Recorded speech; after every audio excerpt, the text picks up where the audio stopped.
우리나라 말의 질이 떨어지고 쓸데없는 것 앞에 개라고 하는 접두사를 붙입니다.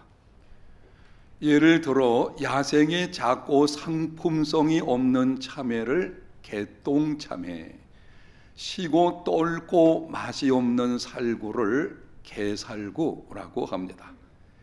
엉망진창인 상황을 개판이라고 하고 말과 행동을 함부로 막되먹게 하는 사람을 개망나니라고 부릅니다. 그런데 매우 부끄럽고 자존심 상하고 화가 나는 것 중에 한 가지는 안티크리스천들이 기독교 앞에 이 접두사를 붙이는 것입니다.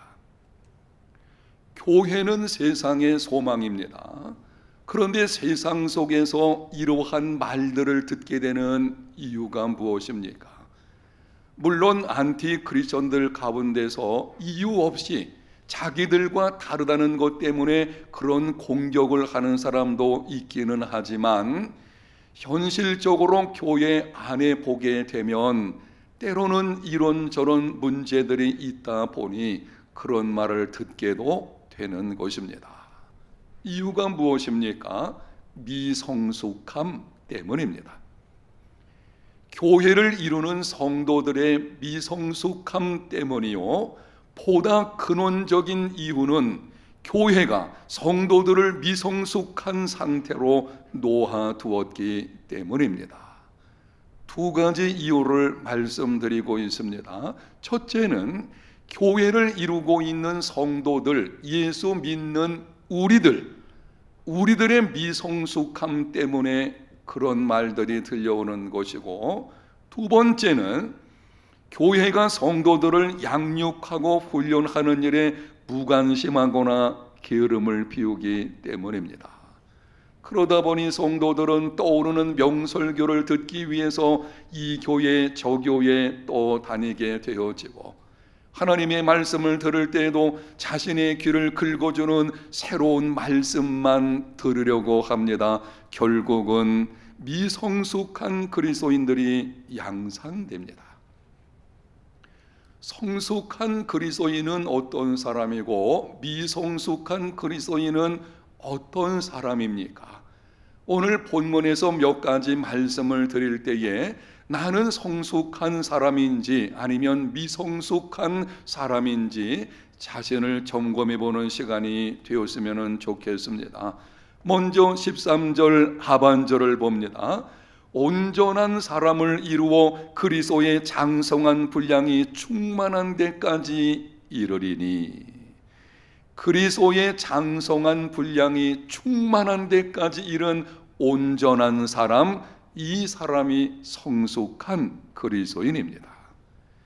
그리스도의 장성한 분량이 충만한 데까지 이른다는 것은 쉽게 말씀을 드리면 예수님을 닮아간다는 것입니다. 언제 어디서나 있는 그곳에서 예수님처럼 생각하고 예수님처럼 말하고 예수님처럼 행하는 것입니다. 이 사람이 영적으로 성숙한 사람이요, 온전한 사람이라고 부르는 것입니다.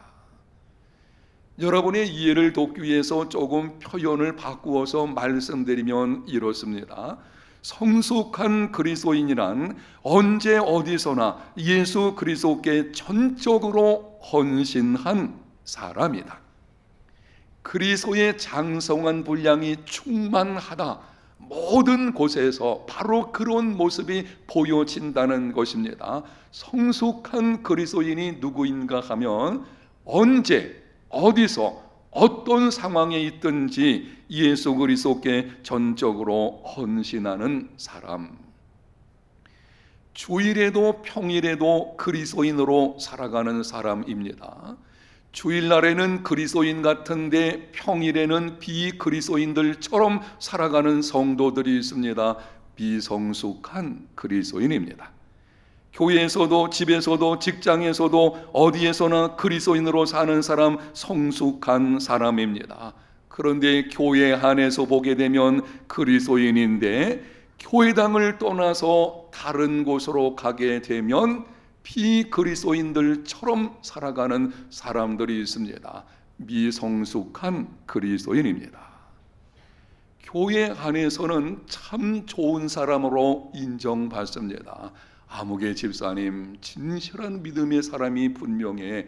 그런데 가정에 돌아가면 돌변합니다.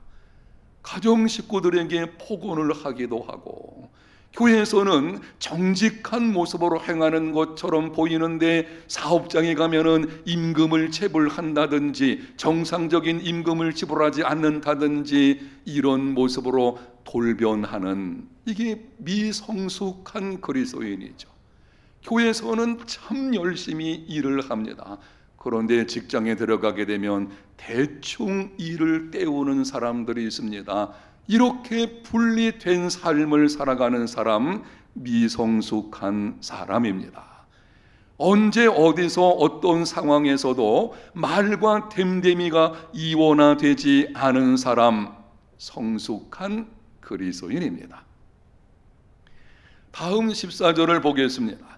이는 우리가 이제부터 어린아이가 되지 아니하여 사람의 속임수와 간사한 유혹에 빠져 온갖 교훈의 풍조에 밀려 요동하지 않게 하려 함이라. 사람의 속임수와 간사한 유혹과 온갖 세상의 교훈의 풍조에 요동하지 않는 사람, 이 사람이 성숙한 사람이고, 그러한 일들에 요동하는 사람, 미성숙한 그리스도인입니다. 영적 미성숙의 특징 중에 하나는 요동하는 것, 쉽게 흔들리는 것입니다. 작은 시험에도 누가 조금만 건드리기만 해도 너무 쉽게 흔들리는 사람, 미성숙한 그리스도인이라고 할 수 있습니다. 영적으로 성숙한 그리스도인은 진리를 분별하는 능력을 가지고 있기 때문에 세상의 거짓된 풍조에 흔들리지 않습니다. 하나님의 말씀에 깊은 뿌리를 두고 있기 때문에 웬만한 시험이 찾아와도 흔들리지 않는 견고한 믿음으로 살아갑니다. 유명한 종교 개혁자 마르틴 루터가 황제 앞에서 재판을 받게 되었습니다. 아주 유명한 일화입니다. 황제가 회유하며 말하기를 95개 조항을 취소할 마음이 있느냐? 취소하면 내가 살게 될 것이고 그렇지 않으면 너는 죽게 될 것이다 협박하는 것입니다. 그때 루터가 이렇게 대답했습니다. 나의 양심은 하나님의 말씀에 사로잡혀 있습니다. 나는 아무것도 취소할 수 없습니다. 왜냐하면 양심에 반하는 것은 옳지 못하고 완전한 일이 아니기 때문입니다. 루터는 회유에 굴복하지 않았습니다. 세상의 협박에 타협하지 않았습니다. 마음을 강하게 하고 담대히 했습니다. 여러분, 무엇이 루터로 하여금 죽음의 위협 앞에서도 이러한 담대함을 갖게 만든 것입니까? 그의 고백을 다시 들어보십시오. 나의 양심은 하나님의 말씀에 사로잡혀 있습니다. 하나님의 말씀에 사로잡힌 양심, 하나님의 말씀을 배우고 확신하는 가운데 그 말씀이 진리라는 분명한 믿음을 가지고 양심이 그 말씀에 사로잡혀 있을 때에 그때 흔들리지 않는 그리스도인이 되는 것이고, 이런 사람이 성숙한 그리스도인입니다. 그 다음 15절을 보겠습니다. 오직 사랑 안에서 참된 것을 하여 범사에 그에게까지 자랄지라. 그는 머리니 곧 그리스도라. 사랑 안에서 참된 것을 하는 사람, 성숙한 그리스도인입니다. 두 가지를 지금 본문에서 말씀을 하고 있습니다. 사랑 안에서 참된 것을 행하라. 사랑과 참된 것은 진리를 가리키는 것입니다. 사랑과 진리의 균형을 이루고 있는 사람, 성숙한 그리스도인이요, 사랑과 진리 가운데서 이 균형이 깨져 있는 사람, 예를 들면 둘 중에 한 가지가 없든지 아니면 한쪽으로 치우쳐 있는 사람, 미성숙한 그리스도인입니다. 진실이 강하고 사랑이 약하면 다른 사람을 판단하고 정죄하며 상처를 주게 됩니다. 반대로 사랑은 강한데 진실이 약하면 교회의 거룩성이 파괴됩니다. 교회 안에서 평화를 지키고 싶은 마음에 심각한 죄인 줄 알면서도 용납하는 경우가 있습니다. 처음에는 좋을지 모르지만 후에는 교회의 거룩성이 파괴되는 심각한 문제가 일어나게 됩니다. 우리나라 교회사에서 부끄러운 일 중에 한 가지가 일제시대에 신사참배를 한 것입니다. 신사참배는 우상숭배입니다. 우상을 섬기지 말라는, 오직 하나님만 섬기라는 10가지 계명 중에서 첫 번째, 아니 그 이상의 계명들을 어기는 아주 심각한 문제이죠. 그런데 많은 성도들이 신사참배를 거부하다가 감옥에 갔습니다. 해방된 이후에 신사참배를 한 것 때문에 감옥에 갔던 성도들이 나오게 되었는데 그때에 문제가 일어나게 되었습니다. 이들을 중심으로 신사참배를 한 사람들을 정죄하고 판단하기를 시작했습니다. 어떻게 신사참배를 할 수 있나? 당신들의 믿음은 인정할 수 없다. 이런 방식으로 그들을 정죄하게 되어지는데요. 신사참배는 잘못된 것이고 반드시 책망받아서 마땅한 것입니다. 그런데 문제는 다른 사람을 판단하고 정죄하면서 교회가 분열되었습니다. 진리를 수호하다가 사랑을 잃어버리면 남는 것은 상처와 분열입니다. 진리를 반드시 생명처럼 여기고 붙잡아야 되겠지만 그 진리는 사랑 위에 세워져야 되는 것입니다. 사랑과 진리, 이 두 가지가 균형이 잡힌 삶이 되어야 되는데 진리를 지나치게 강조하다가 사랑을 잃어버리면 이런 경우 우리는 그 사람 믿음 참 대단한데 이렇게 말하지만 그거는 한쪽으로 치우친 미성숙한 모습인 것입니다. 여러분, 우리가 하나님을 떠나서 불의한 가운데 있을 때에 그로 인해서 영원한 심판을 받게 되었을 때에 예수님께서 어떻게 하셨습니까? 예수님이 진리 말씀을 가지고 와서 우리를 정죄하신 것이 아니었어요. 바로 그 진리가 진리 되게 하시려고 자기 몸을 내어주는 사랑으로 행하신 것입니다. 예수님 안에는 진리와 사랑이 균형 잡힌, 사랑으로 진리를 이루고 진리를 이루기 위해서 사랑으로 행하는 바로 이것이 예수님의 모습인 것이고, 그런 모습으로 행할 때에 성숙한 그리스도인이 되는 것입니다. 유명한 존 스토트 목사가 이렇게 말했습니다. 진리는 사랑으로 유화되지 않으면 딱딱해지고 사랑은 진리로 강화되지 않으면 유약해진다. 사도는 우리에게 이 둘을 함께 붙들라고 명한다. 진리와 사랑 사이에서 균형을 이룰 줄 아는 성숙한 그리스도인이 되시기를 바랍니다. 그럼 영적으로 성숙한 사람이 되려면 어떻게 해야 하겠습니까? 오늘날 교회가 안고 있는 가장 심각한 문제는, 저는 이 문제가 교회에 가장 심각하다고 생각하고 있는데요, 그것은 미성숙입니다.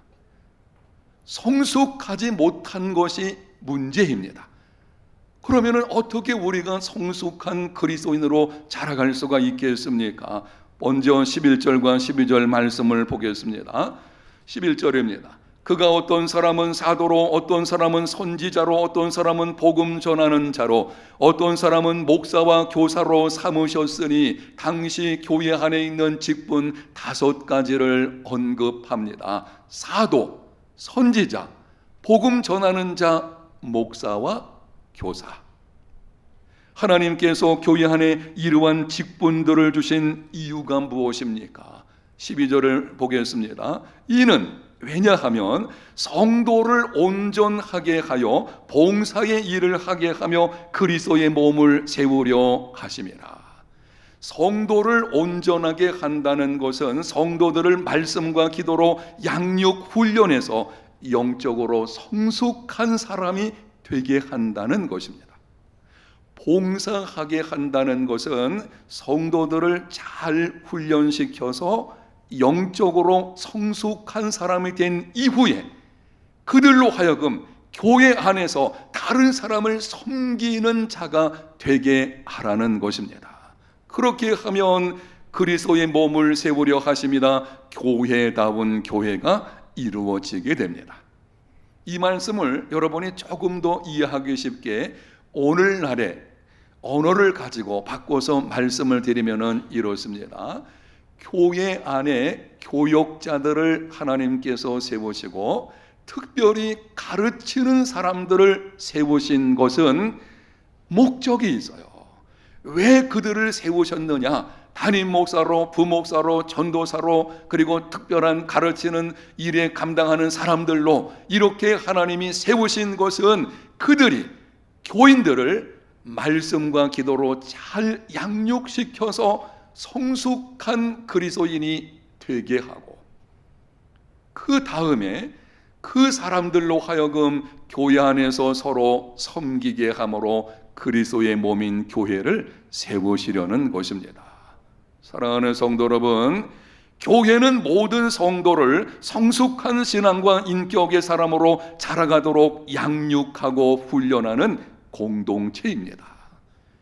교회가 이 땅에 존재하는 목적들이 있는데요, 이미 두 가지는 앞서 말씀을 드렸어요. 첫째는 예배입니다. 둘째는 섬김입니다. 셋째는 훈련입니다.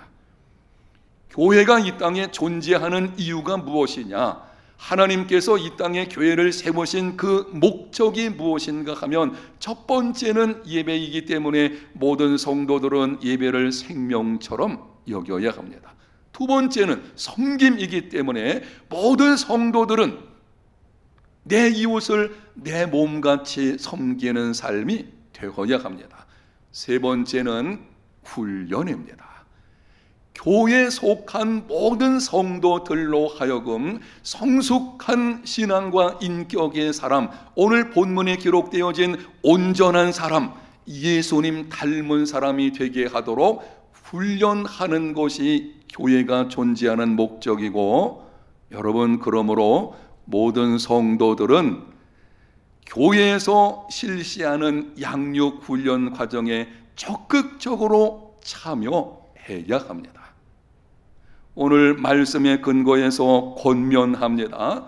교회 안에서 실시하는 양육 훈련 과정에 참여하십시오. 다음으로 미루지 말고 기회가 있을 때에 신청하여서 배우십시오. 여러분, 배우지 않으면 알지 못합니다. 알지 못하면 성장할 수 없습니다. 물론 훈련을 받는다고 해서 사람이 다 변하는 것은 아니죠. 그러나 알지 못하게 되면은요, 처음부터 그 사람에게 기대할 것은 없는 것입니다. 영적 성장은 저절로 이루어지지 않습니다. 내가 그냥 교회 생활을 하다 보면 저절로, 물론 교회 생활을 오래 하다 보게 되면은 조금씩 성장하는 것은 있습니다. 문제는 교회를 이루는 우리는 세상에 희망을 주는 사람이 되라는 것입니다. 그렇게 되려고 하면은 배워야 할 것이고, 수고 없이는 열매를 거둘 수 없습니다. 교회는 성숙을 위한 훈련 공동체입니다. 여러분, 영적 성숙을 위해서 훈련에 참여하십시오. 그 다음 13절 상반절에 이렇게 말씀을 합니다.